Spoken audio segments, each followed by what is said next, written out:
This April 2026, South Asia's biggest fitness race is taking over Bengaluru. Hyrox has officially arrived in India. The format is a test of pure endurance, 8 kilometers of running, interspersed with 8 massive functional stations. Half the people who sign up for this event will not cross the finish line. Most of those failures happen because the competitor prioritized traditional aesthetics over high-output functional performance. Success in Bengaluru requires a specific 12-week blueprint. We need to restructure your training, master your mechanics, and account for the local climate. Surviving this arena means abandoning the ego of the weight room to build the engine of a true hybrid athlete. Let's break down the race. You will cycle through a 1-kilometer run, followed by a specific functional station.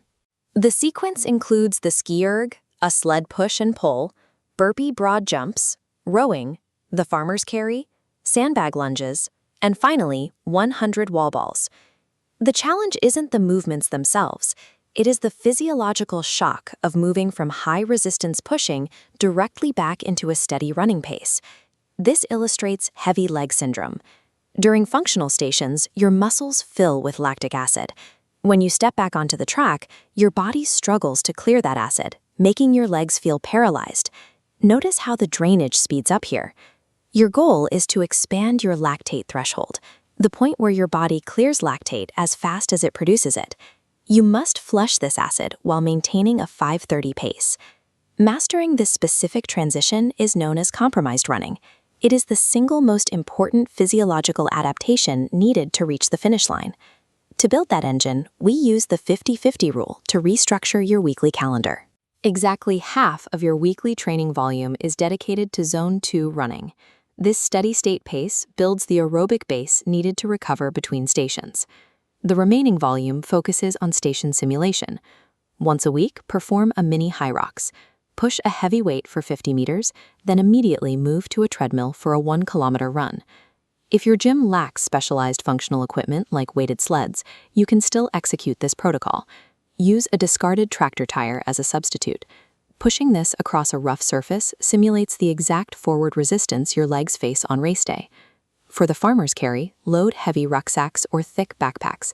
Carrying these by the handles replicates the intense grip drain of the official kettlebells. Maintain the 50-50 functional split, and you can build an elite engine in any environment. Even with high fitness, poor pacing will end your race. Avoid sprinting the first kilometer out of adrenaline. A controlled start is vital for long-term power.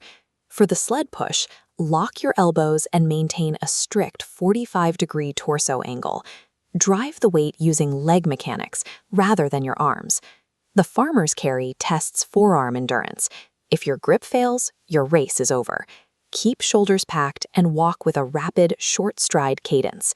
Finally, you face 100 wall balls. This station is designed to break your resolve when physical fatigue is at its absolute peak. Surmounting these 3 gauntlets relies on mechanical efficiency and strict pacing rather than brute force. You must also account for the environmental reality. Bangalore in April brings intense ambient heat. Follow a heat acclimatization protocol.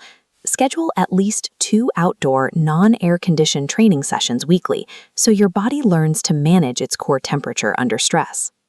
To maintain your energy, utilize the carbohydrate-dense nature of the traditional Indian diet. 48 hours before the start, begin an aggressive carb load. Use staples like white rice and sweet potatoes with electrolytes to top off your glycogen stores. Neglecting heat adaptation or proper fueling leads to early cramping and a significant drop in power, regardless of how much strength training you have completed. The blueprint is locked in. You have the training split, the mechanical corrections, and the environmental strategy to succeed. In 2026, fitness is defined by measurable capability. Your progress is no longer measured by a mirror, but by your ability to move heavy loads under extreme cardiovascular stress. Whether you finish in 60 minutes or 2 hours, crossing that finish line is a demonstration of true athletic versatility. Bangalore is the ultimate test. If you are ready to commit, drop a yes in the comments and follow for the rest of the training series.